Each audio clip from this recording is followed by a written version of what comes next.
Well, good morning. Welcome to Thoughts Can Change Your Life with me, Reverend Wolak.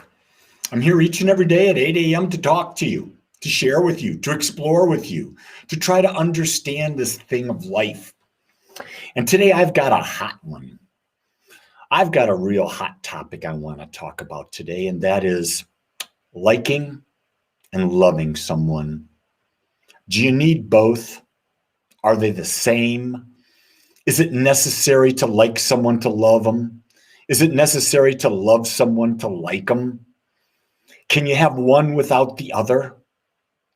I think we have been led because of, I don't know whether it's ignorance, I don't know what the reason is, but we've been led to a belief that love is something that it's not. And so here's what I understand about love.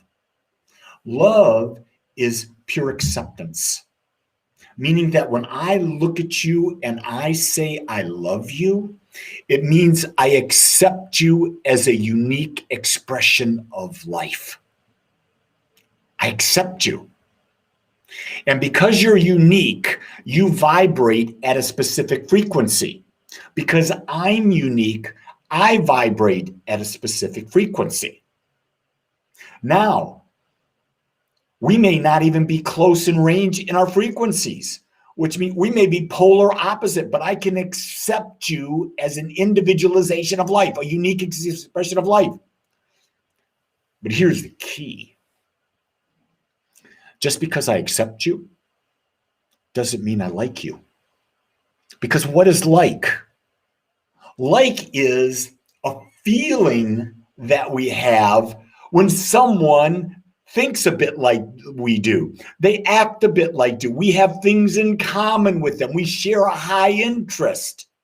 That's what like is about. Love has no conditions. Like has conditions. We've confused the two and we call one. We say, hey, unconditional love.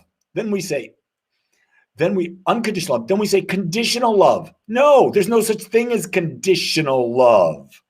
Conditional love doesn't exist. It's BS. Conditional love means, this is what I think, means do I like you or do I not like you? And when I say I don't like you, what I'm saying is you're not of my frequency. We don't connect. We don't vibrate the same way. So, here's what I believe. I believe we can love everyone. I also believe that we will not like everyone. Here's a key thing. Can you be in a long-term partnership with someone that you love, but you don't like? Now, that's not going to turn out well. I would probably say to you that if you're going to have the possibility of a long-term relationship, the first thing you have to do is you have to love them, which means you have to accept them. That's the same thing you'll do with any human being on the planet. You have to accept them where they are. Then in order for a relationship to happen, you've got to like them. Why would you want to spend time with someone you don't like? Think about that. Your most precious asset in life is your time because it's what you got, what you're limited in. In this physical body, at this time, we are limited by the time we have. So using that time, who we allow to share that time with, that's valuable. That's the most valuable thing. Why would you spend time with someone you don't like? I can't think of a good reason. I limit it. Very big time limit it. Doesn't mean I don't love you.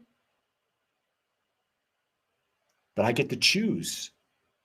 I get to choose where I put my time, and that includes everyone in your life, family. It doesn't matter. But if you're going to have a long-term relationship, the first thing you better know is you got to love them, got to accept them, you got to like them. You don't want to spend time with people you don't like. Now, does that mean you're going to have a great relationship if you love and you like someone? No.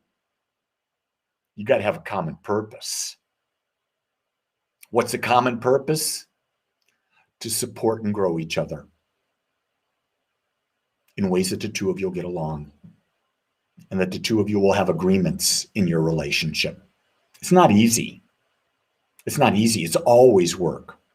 I'm in a relationship with a woman. I've been in a relationship now. We've been in a relationship dating at least 50 years, married for going on 49 years. For me, it's easy, but it doesn't mean it's not work. It means I'm constantly looking at how am I acting? How am I behaving? Am I totally accepting? Am I totally loving? What is it I like about my partner? Because guess what? Once you get to know someone, here's a key. Once you get to know someone, there are parts of them you don't like. There are parts of me that my wife does not like. There are parts of her I don't like. But are they parts that interfere with our reason for being together? Because realize this, there's no human being on the planet that you can like every single thing about them. Maybe when you first start dating someone or you meet someone, you might like everything, but that's only because you don't know all of them. Once you start to get to know all of someone, there are going to be qualities that they're just not going to resonate with you. And that's okay. You have to decide how important are they for you to be in relationship and the type of relationship you want to share with someone.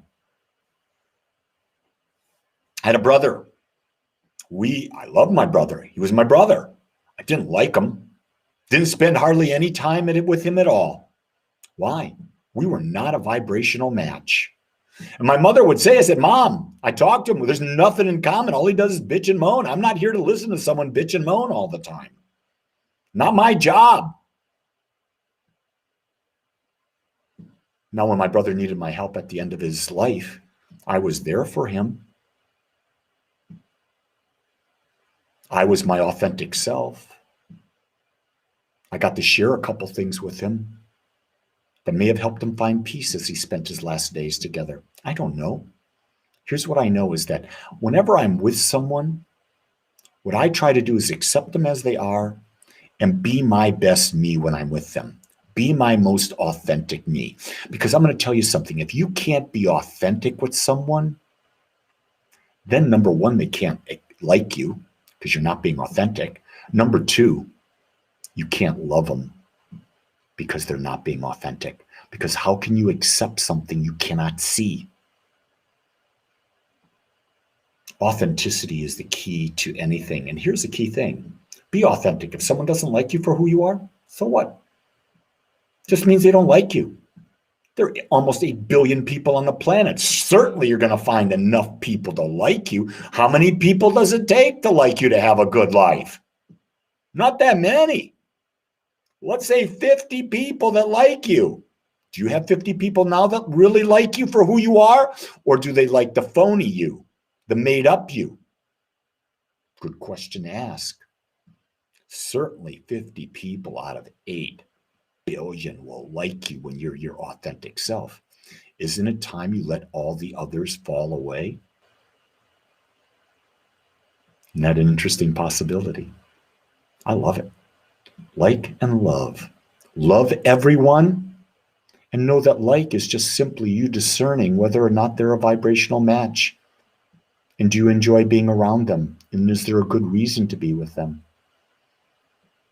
I think this is a great message for the day. I love this message.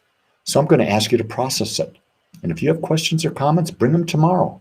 Write them in right away. Write them in right away so that we can talk about them right from the start. With that in mind, I'm going to say, I love you. I accept you. I don't know if I like you because I don't really know you. But chances are, if we're talking together, there's a good possibility we'll like each other. Until tomorrow, have a great day. Better yet, create a great day. Aloha, everyone.